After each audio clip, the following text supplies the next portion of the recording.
Hai, jumpa kembali dengan YouTuber NKRI untuk update beberapa informasi yang bisa kita jadikan bahan analisis kita terkait dengan dinamika politik, sosial, dan demokrasi di tanah air kita. Saya ingin menjadikan perdebatan di antara Al-Katiri, kuasa hukum Roy Rismond dan Tifa, dan atau dengan Arianto Sutadi yang adalah staf ahli Kapolri yang seringkali memberikan penjelasan-penjelasan yang akurat dan memberikan perspektif yang jauh lebih utuh terkait dengan bagaimana sikap kepolisian dalam konteks menyelesaikan penegakan hukum terhadap orang-orang yang terindikasi melakukan perbuatan melawan hukum. Dalam hal ini melawan pasal pencemaran nama baik, fitnah, dan rekayasa IT secara tidak bertanggung jawab, khususnya Roy Rismond dan Tifa. Saya ingin memberi judul pada video kali ini dengan kata-kata kira-kira Arianto Sutadi dilawan, ya. Dan siapa yang melawan Arianto, semua babak belur. Selamat datang teman-teman dalam channel YouTuber NKRI, sebuah channel yang menggunakan perspektif filsafat untuk kita membaca situasi politik dan demokrasi kita di hari ini dengan isu-isu yang begitu hangat dan bahkan panas terkait dengan masalah yang belum ada titik terangnya, yaitu di seputar ijazah Pak Jokowi yang dituduh palsu. Nah, dalam konteks percakapan kita, saya ingin pastikan bahwa channel ini tidak ingin menggiring opini kita, mempercayai pandangan-pandangan yang disampaikan melalui pendapat dan usaha berbagi gagasan lewat channel ini. Terima kasih teman-teman untuk support yang luar biasa dalam membesarkan channel ini. Dan jangan lupa like, komen, dan subscribe untuk hal-hal yang mungkin bermanfaat buat Anda. Dan pastikan bahwa kita ada dalam gerak yang sama melawan narasi politik yang penuh dendam, fitnah, dan kebencian.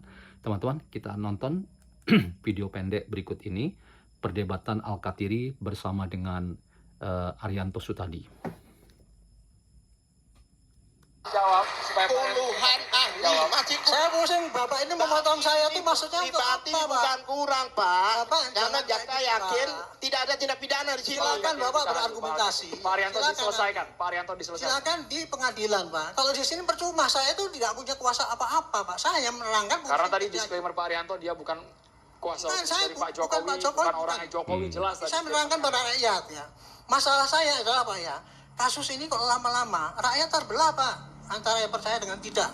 Nggak bagus untuk negara. Makanya saya harus ini cepat-cepat Terbelah selesai. karena ijazahnya nggak ditunjukkan masyarakat. Oke.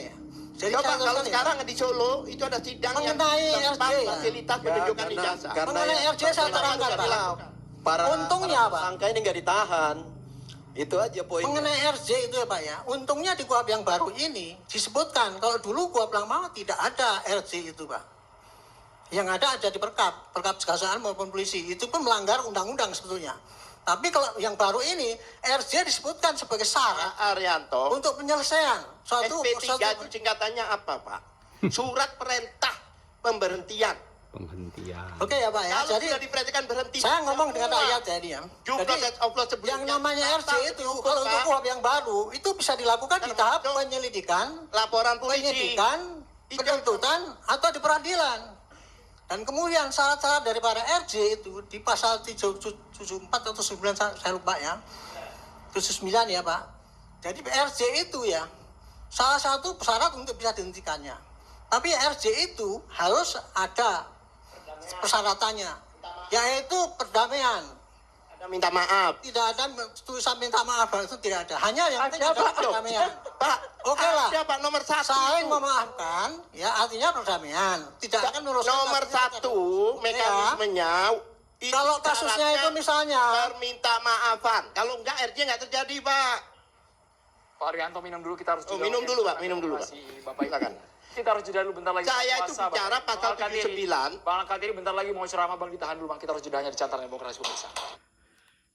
Ya, teman-teman, itu yang saya katakan tadi, ya, jangan lawan Arianto kalau nggak mau babak belur. Ya, kira-kira itu yang menarik ya dari upaya kita untuk melihat secara kritis bagaimana upaya-upaya masing-masing pihak, khususnya sekali lagi kubu ya Roy Rismond dan Tiva, untuk membela diri terkait dengan harapan mereka agar SP3 itu bisa dikeluarkan demi hukum. Jadi sekali lagi alasannya selain adanya permohonan maaf, kemudian adanya pemulihan nama baik ya, tetapi juga ada demi hukum. Jadi demi hukum inilah yang dianggap celah untuk Roy Rismond dan Tiva, karena proses penyidikan yang dilakukan oleh para penyidik ini sudah dianggap cacat hukum sejak semula. Karena apa? Karena harusnya SP3 itu tidak hanya dikeluarkan untuk Egy Sujana dan Damai Harilubis, tetapi untuk juga keenam yang lainnya. Dalam hal ini Rustam Effendi, Rizal Fadila, Kurnia Triroyani, kemudian Roy Suryo, Rismond Sianipar, dan Tiva Usiatia Sukma. Jadi karena apa? Alasannya karena nomornya sama. Jadi karena nomor LP Pak Jokowi itu sama, maka itu dilogikakan bahwa harusnya yang mendapatkan SP3 itu adalah semua tersangka, yaitu 8 orangnya. Dan ini lagi-lagi ya dianggap sebagai celah untuk menegaskan bahwa demi hukum, sekali lagi SP3 harus dikenakan kepada 8 orang tersangka. Namun Arianto tadi, sebentar kita akan simak, memiliki pendapat yang menurut saya sangat menarik, bahwa kepolisian sebagai orang yang punya kompetensi untuk melakukan penyidikan itu sangat paham bagaimana mekanisme dan memberikan tafsir terhadap pasal yang memasukkan RJ dan SP3. Jadi kalau ada 2 orang yang dapat RJ dan SP3, itu bagi kepolisian menurut Arianto Sutadi tidak otomatis 6 yang lainnya itu berarti mendapatkan RJ dan SP3, sehingga SP3 itu dikeluarkan demi hukum yang menjadi tuntutan dari Roy Rismond dan Tiva. Kita simak lagi teman-teman penjelasan dari Pak Arianto Sutadi berikut ini.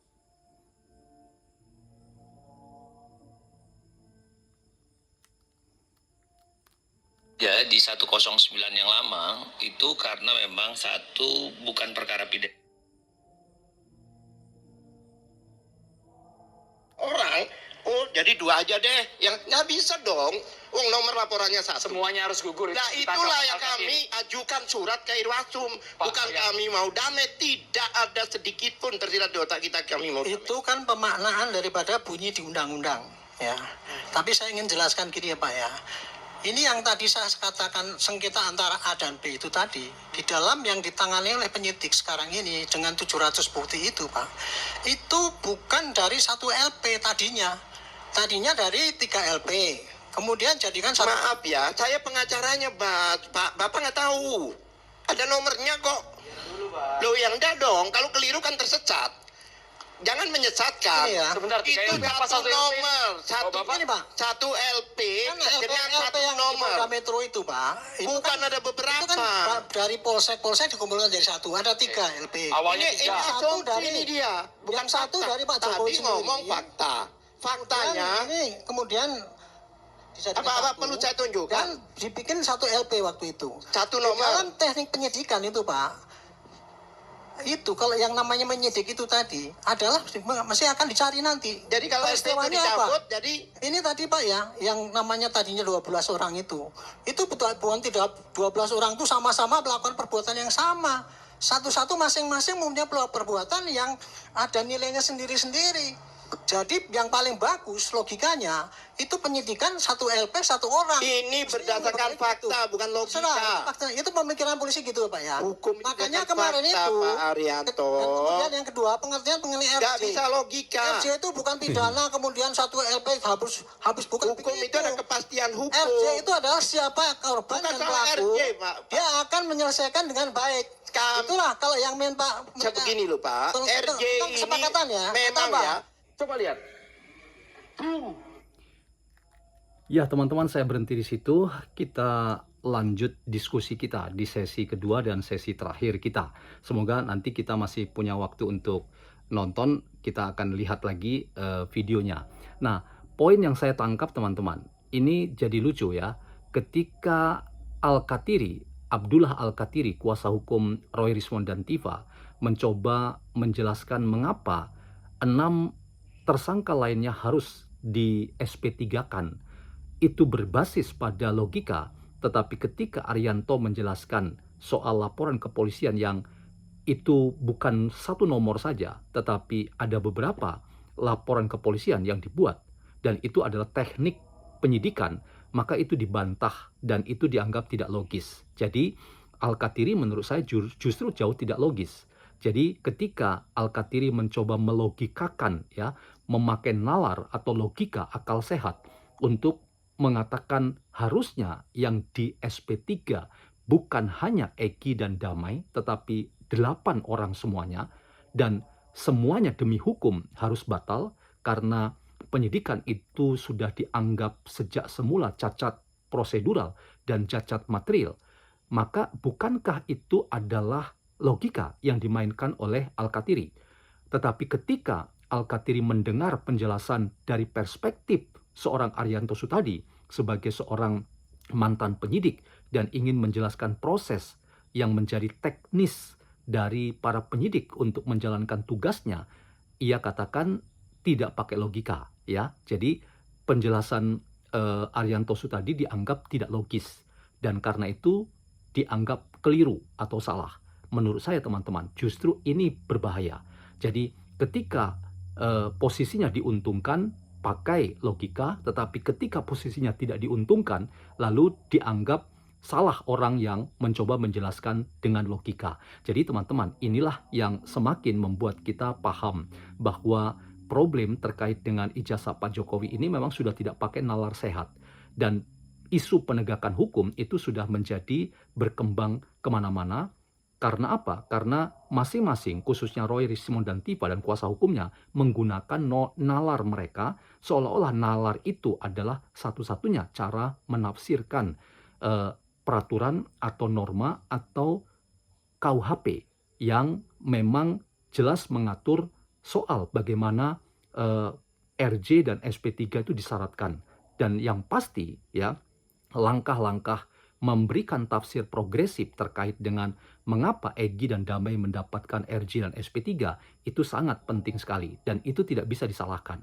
Jadi itu tetap dibenarkan menurut perspektif hukum yang berlaku di Republik ini. Teman-teman, kita akan simak terakhir perdebatan di antara kedua masing-masing Pak Arianto dan juga Pak Al-Katiri berikut ini.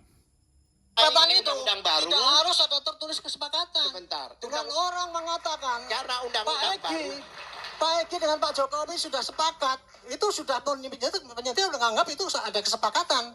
Dan di dalam RJ yang baru, Pak, Abang, bukan hanya ada saya kesepakatan. selah. Kalau ada kesepakatan itu kemudian Pak dikerjakan Arianto, satu Pak minggu, Arianto. itu nanti tidak laku itu, nggak bisa disampaikan. Pak Arianto, saya selah. Kalau Ya. kita lihat dari konstruksi perkara ini, itu ada 4 laporan polisi. 4 LP malah ya awalnya. 4 laporan polisi. LP 978 itu atas nama Pak Andi Kurniawan. LP 1387 itu juga ada di Polda Metro Jakarta Selatan, itu kan Lecumanan. Terus ada LP Maret Samuel Suken, itu 5 Mei 2025. Dan yang punya Pak Jokowi itu ada pada LP 2831, tanggal 30 April 2025. Jadi ada 4 LP. Tapi titik domainnya itu ada pada Pak Jokowi tentunya. Sewaktu Pak Jokowi tadi memilih keadilan mekanisme restoratif justice, seharusnya runtuh semuanya. Ya, Kalau itu kita mau silakan bilang pendapat- logika hukumnya ya, betul nggak? Dari Silakan antara pendapat empat itu. Bapak sebagai pakar gitu, Pak. Tetapi penafsiran daripada penyidik itu gitu, Pak.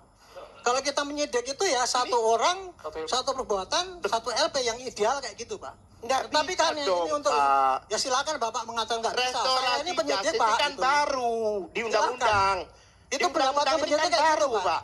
Saya Nggak kemarin bisa. nantikan sama penyidik, Dek, ini akan Anda bikin satu orang satu LP atau siap, dan untuk sementara ini kita gelombangkan jadi satu dulu. Nanti Inilah- akan mengerucut ini- pada satu persatu. Ini logika Itulah, kita itu. lompat-lompat kalau begini. Silakan. Apa itu pendapat penyidik kayak gitu. Nggak, nggak Bukannya bisa. salah. Penyidik harus tunduk sama undang-undang. Iya, harus tunduk tentang sama undang-undang. Kalau mau Tunduk sama suka-suka buat apa negara hukum, buat ada undang-undang. Hukum Tidak ada acara undang-undang pidana yang mengatakan, dipakai itu ya. adalah Pak Kalau Lex satu LP Serta, dicabut, itu Lex semua Stripta. dapat ada. Bapak harus tunduk untuk Tunduk membatasi pada kekuasaan undang-undang. alat Tapi negara. inilah Itu harus ada hukum acara pemahaman kami pada pidana. undang-undang. Nggak bisa suka-suka. Kalau Kalau memang suka-suka ini dianggap berabe tidak- dong. Ya, Kalau Pak memang Aryan. ini dianggap melawan hukum, silakan di Pak pra-peradilan. Arianto sudah baca pasal 7. Ya, teman-teman, saya tutup di situ nonton kita, dan ini closing statement saya. Jadi terakhir saya ingin memberi komentar ya dari perdebatan itu. Menurut saya ya, masing-masing ya bertahan dengan keyakinannya, tetapi memang teman-teman, soal hukum itu harus kita sadar bahwa dimensi tafsiran atau hermeneutik itu akan masuk jauh ke dalam, dan karena itu penafsiran yang bagaimana sebenarnya itu sangat menentukan sekali bagi kita yang ingin memahami lebih jauh duduk masalah dan sekaligus memberikan kepastian hukum kepada kasus pencemaran nama baik, fitnah, dan rekayasa IT yang memang menyasar orang-orang yang dianggap dalam konstruksi hukum para penyidik itu jelas dan telak melakukan perbuatan melawan hukum. Jadi saya dalam konteks ini berpikiran sama seperti Pak Arianto tadi, bahwa soal teknis dalam penyidikan dan kemudian bagaimana laporan kepolisian dan nomor-nomor yang ada itu memang bagian dari teknis para penyidik. Jadi tidak perlu disalahkan bahwa kalau kemudian ada 2 orang, Egy dan Damai, mendapatkan SP3, lalu kemudian yang 6 lainnya harus dibebaskan juga. Itu namanya salah memahami dan salah menafsirkan atau keliru berhermeneutik terkait dengan KUHP yang baru. Sebab teknis dari penyidikan dan para penyidik tentu lebih paham, karena mereka lah yang hari-hari bekerja seperti yang digambarkan oleh Arianto tadi. Jadi tidak benar rasanya untuk mengatakan bahwa kalau posisinya itu terdesak maka logika tidak boleh dimainkan, seperti yang dikatakan oleh Al-Qatiri ya, bahwa ketika soal logika yang dimainkan oleh para penyidik, teknisnya itu diatur oleh mereka dalam memahami KUHP, itu dibantah oleh Al-Qatiri dari pernyataan Arianto tadi. Tetapi ketika Al-Qatiri menggunakan logika terkait dengan 6 orang tersangka lain harus juga di SP3-kan, itu kemudian dianggap oke, dan kalau itu menguntungkan kita harus setuju. Menurut saya nanti dulu Bang Al-Qatiri, Anda salah memahami, dan dalam konteks ini menurut saya kegaduhan dari perdebatan ini justru mengantar kita untuk memahami bahwa seluk-beluk penyidikan tetap yang berkompeten itu adalah para penyidik, dan tidak ada rekayasa KUHP apalagi kesalahan dalam menafsirkan KUHP. Jadi sekali lagi, hukum itu penuh dengan kemungkinan tafsir, dan itu dilakukan demi kepastian hukum. Jadi bukan demi rekayasa kasus atau demi kriminalisasi terhadap Roy, Rismond, dan Tifa. Semoga ada manfaatnya. Salam YouTuber NKRI.